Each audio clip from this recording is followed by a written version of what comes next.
Terrell Taylor's Power Brokers. Power Brokers, your source for news in politics, business, religion, and health. Men of the Cloth. The Justice Team. Dr.Heavenly's Business Prescription. Power Brokers on the AIB. Welcome to Power Brokers. I'm your host, Terrell Taylor. We begin today's show with an iconic figure, Mr. Tyrone Brooks Sr., who gave us an historic visit to the legislature with some representatives who helped our country become great. Take a look. We are here at the Georgia State Capitol in downtown Atlanta, Georgia, and we're standing in front of the historic monument dedicated to those who expelled during Reconstruction. These courageous elected officials who were elected prior to the Ku Klux Klan taking over the South following the Civil War, they served at this General Assembly, and many African Americans across the South. Most were Republicans, but they were Abraham Lincoln Republicans. But after the Civil War and the federal troops were pulled out of the South, the Ku Klux Klan basically took over the Deep South, and that's when most African Americans were expelled, ran out, some were killed, many were lynched. This monument was dedicated by the Georgia Legislative Black Caucus in 1978.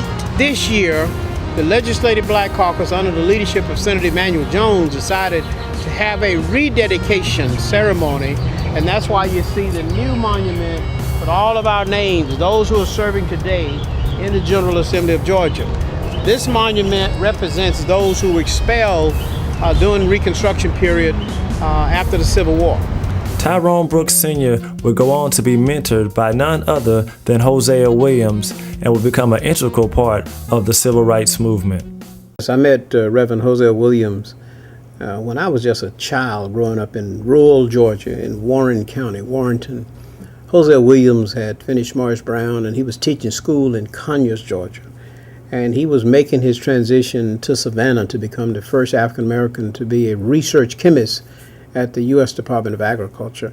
He spent a lot of time in those little small rural counties going towards Savannah because he grew up in one, Attapulgos, Georgia, Decatur County, over not far from the Tallahassee border. And when you go from South Georgia, from Thomasville down the road just a few miles, you're in Tallahassee, Florida. So Jose grew up in that region and he was very familiar with rural Georgia.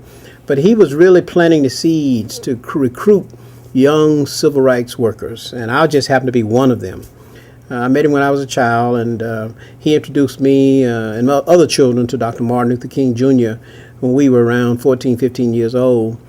And Hosea Williams stayed in our lives. He was like a father figure to many of us across Georgia, Alabama, Mississippi, Florida, Louisiana, the Carolinas. He was that kind of man.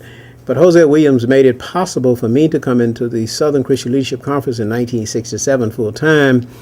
He took me to Dr. King first. Dr. King said, Jose, you know I don't do any hiring. You go see Ralph, meaning Dr. Ralph David Abernathy. And Dr. Ralph David Abernathy actually signed the application form for me to come into the Southern Christian Leadership Conference as a full-time staff in 1967. 1 year later, Dr. King was assassinated. Dr. Abernathy became president of SCLC, and he brought me from the field staff into his inner circle and made me his personal assistant and made me his national communications director and later on field director. So if you look at some of those old photos of Dr. Abernathy and myself, you'll see me standing in the background with a huge afro.